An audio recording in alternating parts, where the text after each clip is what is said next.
Good morning, everyone. Welcome back. My name is Alex, and you're watching Broken Pines Farm. And this is my precious Kubota L4060 HST Plus. Now, I did a video exactly 1 year ago, calling it the 1-year review of my Kubota. My thoughts, how I felt about it, what my thought process was for me deciding on this model and this particular brand. Not a crazy amount has changed. This is going to be like a 2-year review slash do you really need a tractor kind of video. Obviously, this is my opinion. These are my numbers and they're specific to my region. Your situation might differ. Your money might be different. Sometimes in Canada, things tend to be a bit more expensive than in the States. Sometimes it's the opposite, vice versa. So it's very, very, very dependent on your situation. But let me show you and share with you my numbers and my situation of why I decided to get a tractor and why it was worth it for me financially to get a tractor. The last time I did this video, I want to say the tractor was at 100 hours, give or take. I know right now it's at 160 hours, which is not a crazy amount. I was very, very busy this summer and bug season was absolutely atrocious. So I didn't get as much seat time as I wanted with the tractor, and there was a lot of stuff with the orchard and the tree farm which didn't require the tractor at that time. There will be a lot of prep to do in the spring, which will eat up a lot of hours, and this is where something like the tractor is going to shine. So let's talk quickly about, do you need a tractor? Obviously, if you own property, there's a couple different things you'll have to do. One other thing is mow. You'll have to mow your grass. I have a little Cub Cadet lawn tractor that I bought on sale, used. Actually, it was a clearance end of year or end of summer season clearance return. So somebody returned it and I got it for a steal. I think I paid 70% off of retail, which was amazing. I have been abusing that little lawn tractor. It has been performing, but not without its hiccups. I went through a couple sets of blades. I actually bent one set somehow. I probably hit a massive root a little further in the tree farm. I have to readjust the deck quite often because I'm kind of rough with it. And I went through a couple belts, and one of the guards that stops the belt from jumping off when you turn off the blades kind of broke. So it's hanging together. The engine's running beautifully, but there are some things I need to do because I am pushing it past what I'm supposed to do. And this is where this bad boy comes in. I have a 5-foot, 6-foot. Yeah, I have a 6-foot brush cutter on the back. And I'll link you to the brush cutter video I did, the review of that specific unit, just to explain the why I chose the 6-footer and not a 7-footer and how it works and whatnot. But the short of it is, if I wanted to mow this, I could also mow the front yard. I would have to have something a bit more robust, which a 0-turn would do nicely. But the prices of a commercial level 0-turn are quite high. And I think even the homeowner type starts at around $5,000 in my area, where I paid $1,500 for the lawn tractor. And I would have to look back at the numbers, but I think the brush cutter was about $2,800. I also paid a bit more to have the slip clutch versus a shear pin because there are a lot of tree trunks I didn't want to hit, and I didn't want to have to be changing shear pins constantly. So just for the mowing there, I'm saving money, quote unquote, because obviously you need a tractor to run it. But if you keep a running tally, then we'll see where it adds up. These numbers I checked a couple of weeks ago, so they're not crazy accurate, but a 0-turn mower is more expensive than buying a brush cutter or a finish mower for the back of a tractor, at least in my region at this time. Another thing we can look at is this beautiful 74-inch snowblower. I do have a little 2-foot, so a 24-inch snowblower that I'm going to use for the pond, so I can use it as a skating rink. It would take forever to do the driveway. So that's not a very viable option. The other option is to pay for a snow removal service to come and do my driveway. Now, because we're rural, it's a bigger driveway. The prices are around $800 to $1,000 per season.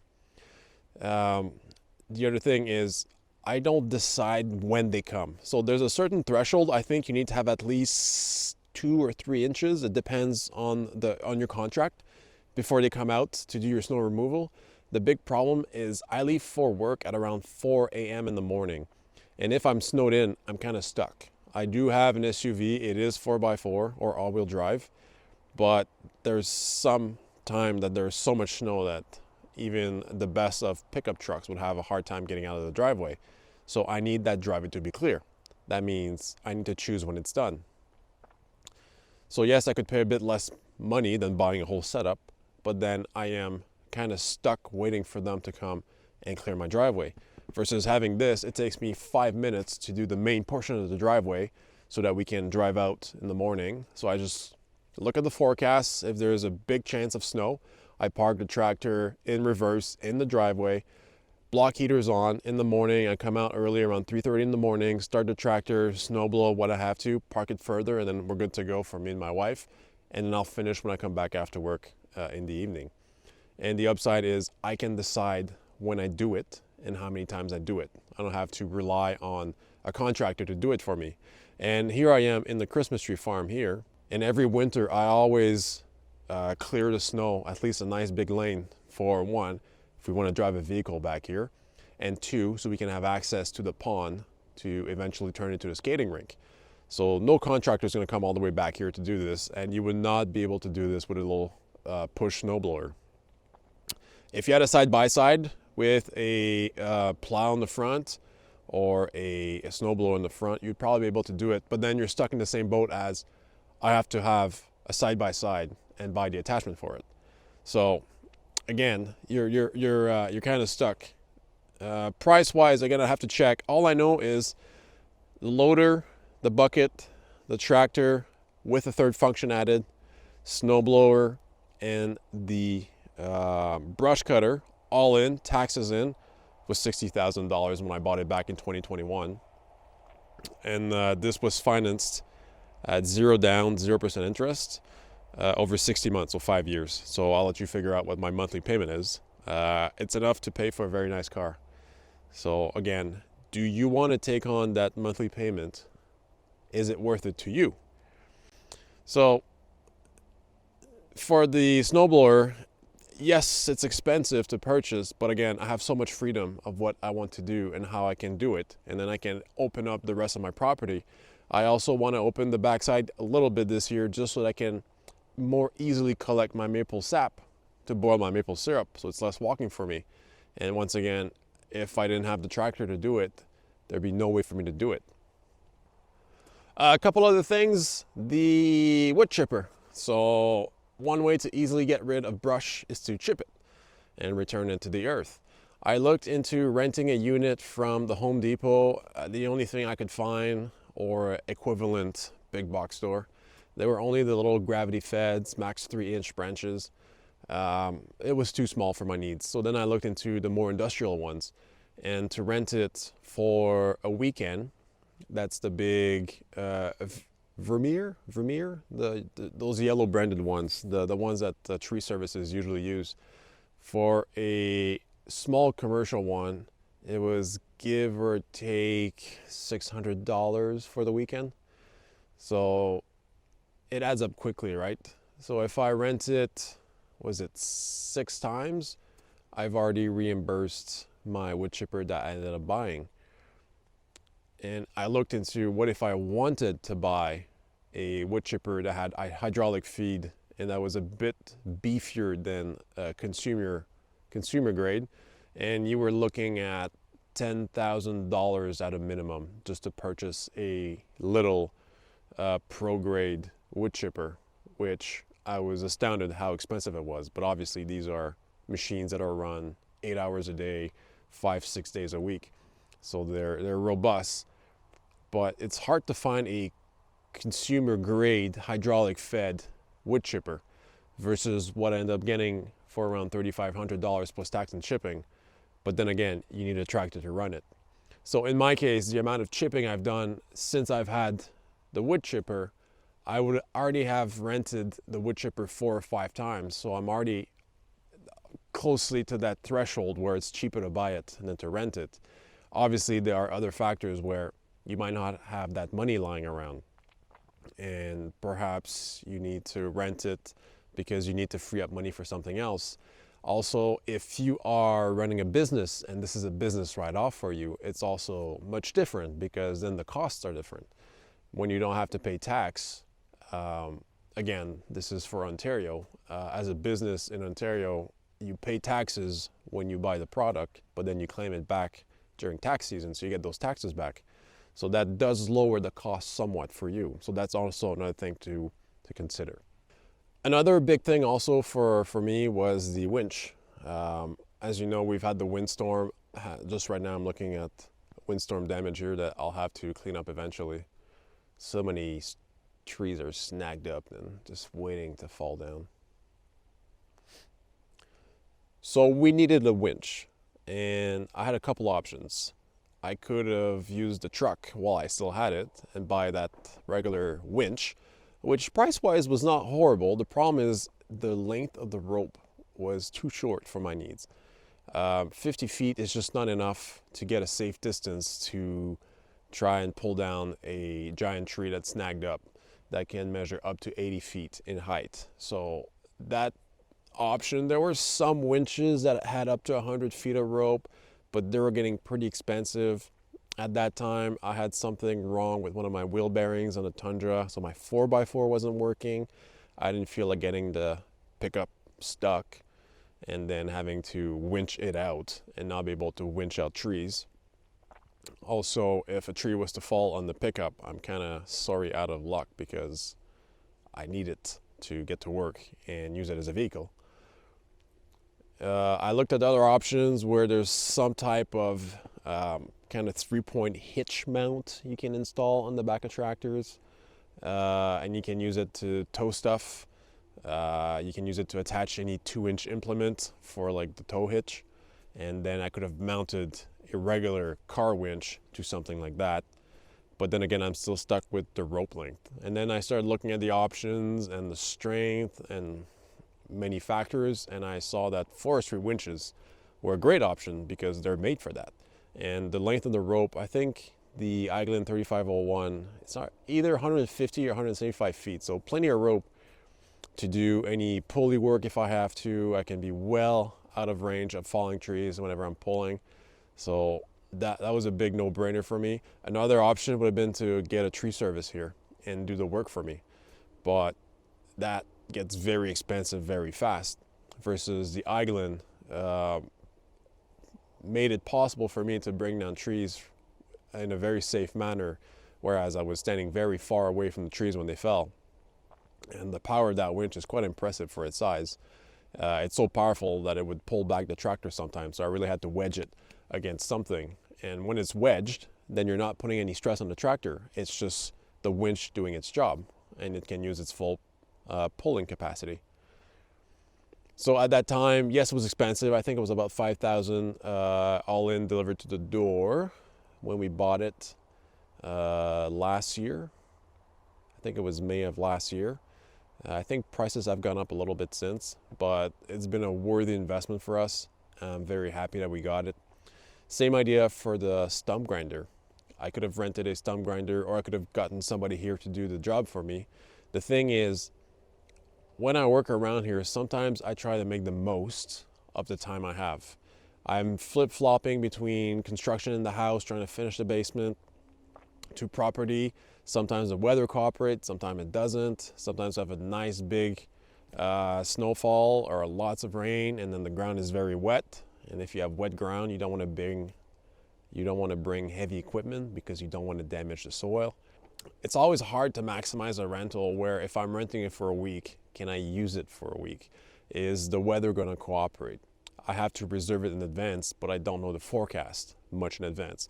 So I could rent it for 5 days and only be able to use it for 2 days. And now I'm kind of stuck having to pay for the whole thing and not doing all the work I want. Sometimes I'm doing something, I'm going to grind a stump, and oh, I actually need to remove these trees that I'll have to cut down, winch out, chip, and then grind those stumps. So it's nice that I'm able to flip-flop between implement because it's not a rental. I have it at my disposal. Or I'll say, okay, I've done X amount this time. I'll keep that for a month from now. And then whenever I'm ready to come back to it, I just come back to it. Yes, the stump grinder I have is the most simple version, which is the least convenient version. When you're in a tractor, there's a lot of driving around, readjusting, moving around, looking backwards, dropping and picking up the grinder. But price-wise, if I was to rent one, mostly probably those little push behind versions where you swoop from side to side. The engine's not as strong, the wheel's not as big, so it takes a bit more time. It's not as convenient, but it is doable. But in this case, again, for me, buying it was worth it. Now, the other big thing that I use a tractor for is just a way to get around the property when I'm trying to do some maintenance or some work. When I was doing the Christmas trees, it was 40 degrees Celsius with the Humidex, and I did that for 3 days straight. Every single time I brought over the tractor and I'd cut for an hour and I'd take a 15-minute break sitting in the air-conditioned cab, which was a godsend in that case, which, to be honest, is not something I ever thought I would do. When we found those bald-faced hornets, when we found the nest in a very unfortunate area of the Christmas tree farm that was very close to the path, and the wife got stung, I was able to come back with the forks, and because of the cab, I was able to do it securely to get rid of that nest.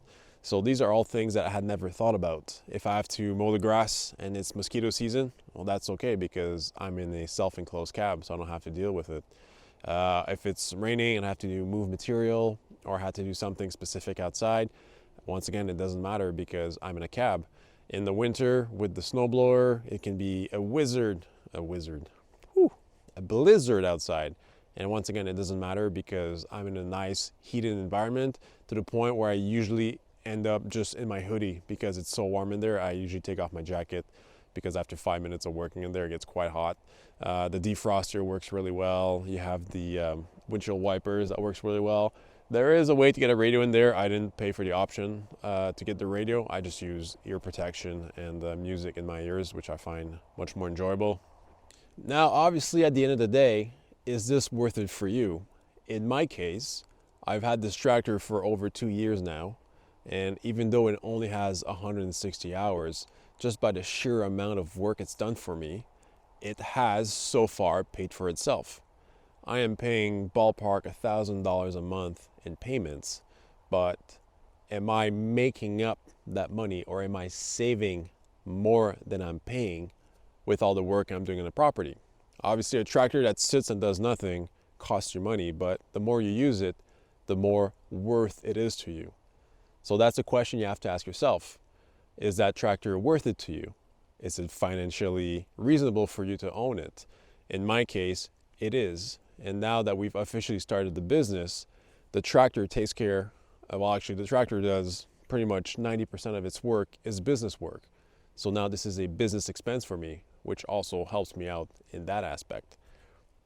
Now, going back to the specific brand and model I got, I'm still very happy with it, very satisfied.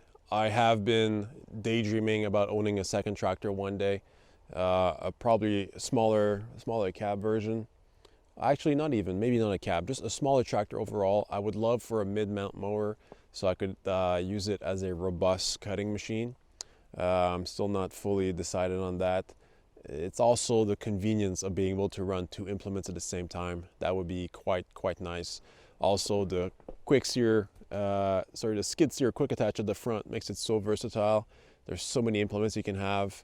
I'm still hoping to get a grapple on there before I finish work in the orchard so I can move those darn piles of branches, because I've tried with the bucket, and if you don't have a cutting edge like those piranha bars you've been seeing around, it's just a pain in the butt because you have zero grip. But a grapple would be very nice just to be able to grab that and move it. These tractors are your typical jack of all trades, master of none, which is how usually I refer to myself. I know a lot. I know very I know a very small amount about a lot of things, basically. Self-taught a lot of stuff. I try everything once. I see if I can do it myself. I love to learn. Well, this tractor is very good at doing a lot of things, but it does nothing extremely well. A skid steer or what do you call them, a track loader, skid steers, track loader. Those are like small, convenient, compact lifting machines with much higher pressure or flow to their hydraulic pumps, but you don't have rear attachments for them. This thing can do two things at once. It can have the bucket at the front, snowblower at the back, so I can use it as a all-star snow removal machine. It's also a lot cheaper than a skid steer, and it's also a lot lighter, so it wouldn't tear up the ground as much. Now, at the end of the day, is a tractor worth it to you? That's very dependent on your situation, your financial situation, your plans for the tractor, how much you use it. In my case, it is worth it to me. I think that money-wise, the money I'd have to spend to do the same amount of work would be way more than what I'm paying right now, and that is also a convenience fee. Obviously, if things are convenient, usually they're not cheap, and if they're cheap, they're usually not convenient. In this case, I don't think I'm paying the convenience tag too much because I am using the tractor so much for such of that hard labor I have to do. Could I do that stuff without the tractor? Sure, I could take a pickaxe, an axe, a chainsaw, and a gallon of gasoline to every tree stump to try and get rid of them, but realistically would not be able to do it. Could I move 3-foot diameter white pine logs? Probably if I cut them and I moved them one by one by rolling them, I'd be able to move them eventually, but realistically I would not be able to do that by myself. So there are some things you just can't do by yourself without having the mechanical equipment. So in my case, I am absolutely loving every moment with this tractor. I do not regret my purchase. I think it's the perfect size. I think it's the perfect price considering everything that I've talked about. I'm still very satisfied with it. The one problem I had, which was a way to run the PTO without having my butt in the seat, I have found a solution. I'll link, I'll put a card up so you can go check out that video. There's a way to bypass the seat tilt switch if you have a Grand L tractor with an air right seat. It's actually, I guess it's somewhat of an oversight because the actual connector is not connected with the air right seat, but there's an easy way to override that. It's in the video. And now that I don't have to fake sitting in the seat, I don't have to bring a dumbbell with me, I don't have to have somebody actually sitting in the seat, it is so much more convenient to run the winch and the wood chipper. It makes my life so much easier. Also, there's no dumbbell on the floor just bouncing around as I'm driving, which was a huge safety hazard. What about you guys? At the end of the day, my Kubota, I love it. All I have to do is simple maintenance and it's been going strong. Granted, it's only 160 hours, but those are hard-working 160 hours where I'm revving it to the max and is doing some hard work for me, which makes my life a lot easier. What did you guys go through when you purchased your tractor? Obviously, if you are retired, your mortgage is paid off, and you have more what I'll call money for toys, then by all means, I don't judge people that buy tractors because they love tractors. If I could, I'd own 5 tractors. But in my case, super happy with it. What about you guys? Did your situation warrant a tractor? Did you have a hard time finding a reason to buy it? Did you decide to go another route? Did you go the UTV with accessories route? Did you decide to hire out your work? Or are you looking to save money to eventually purchase a tractor? Let me know. If you've liked this video, if you thought it was useful, please subscribe, leave me a big like, comment down below. Otherwise, thank you so much for watching. I'll see you next time.